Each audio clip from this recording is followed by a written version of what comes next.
ha. Ready? 1, 2, 3. Let's go! Isa pa. Yung solid, malakas. 1, 2, 3. Let's go!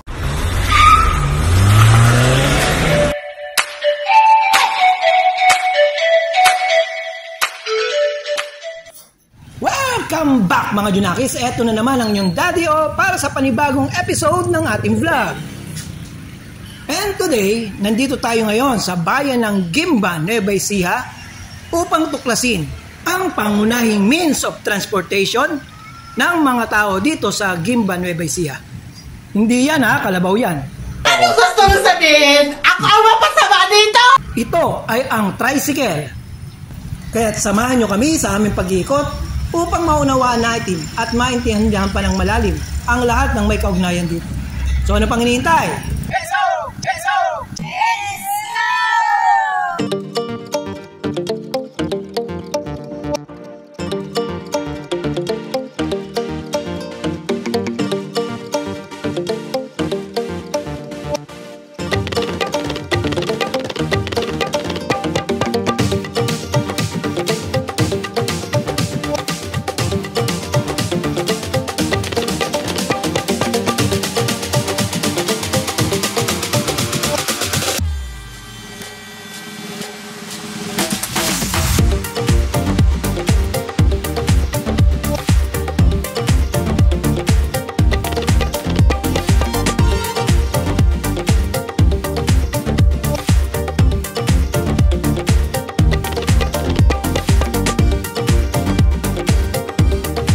Taon na siyang nagta-tricycle dito sa Gimba.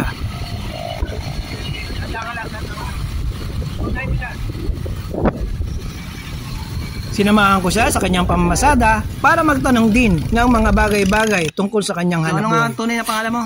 Artemio Pascual po. Ikaw ay tricycle driver ng ilang taon na? Mga 10 na po siguro. 10 taon dito sa Gimba. Opo. So, magkano naman ang kita ng isang tricycle driver dito sa Hindi po pare-pareha. Minsan 700. Ano. Isang araw? Opo, kaya po yung 700? Oh. Sinuwerte. Pag hindi naman sinuwerte? Naka-minimum po, 400. 400.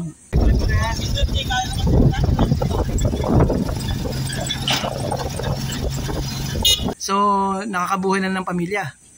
Oh, ay kasi wala na po akong kwan at may asawa na pares yung anak ko.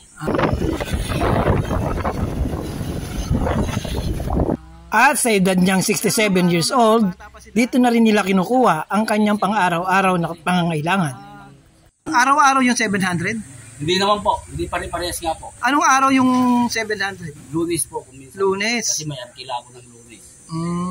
So lahat ba ng tricycle driver ganon? O bihir? Depende po sa driver kasi. Kung may driver naman masipag, ganon. Pag masipag ka, mas malaki. Nakakaraos din.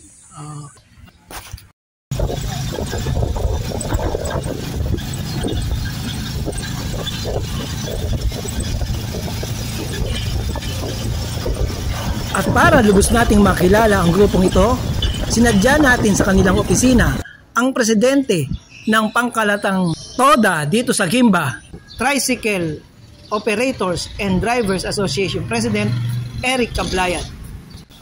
Sa aming mga mahal na kabayan na tumatangkil sa ating mga tricycle driver, TODA dito sa ating bayan ng Gimba. Kami po ay nagpapasalamat sa pamunuan ng Gimba Federation TODA, Tricycle Operators and Drivers Association of Gimba, ay lubos na nagpapasalamat sa inyong patuloy at pagtangkilik sa ating mga tricycle driver bilang pangunahing means of transportation dito sa ating bayan ng Gimba. Asahan po ninyo na ang aming patuloy na pagbibigay ng maayos at ligtas na serbisyo upang may ipatid kayo sa inyong pangmapatutunguhan at sa sahihyang lugar dito sa ating bayan ng Gimba.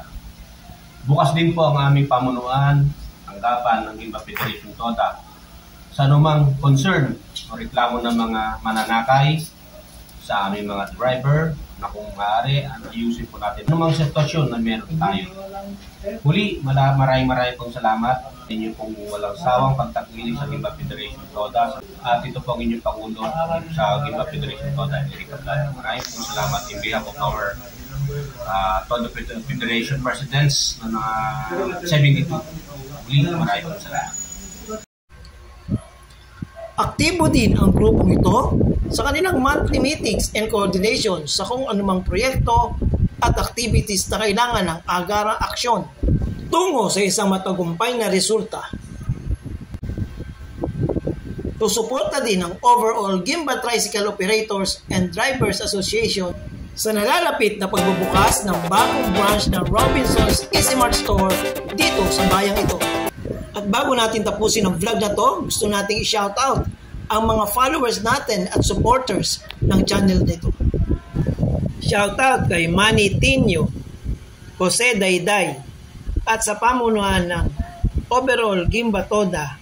Shoutout sa inyong lahat and God bless.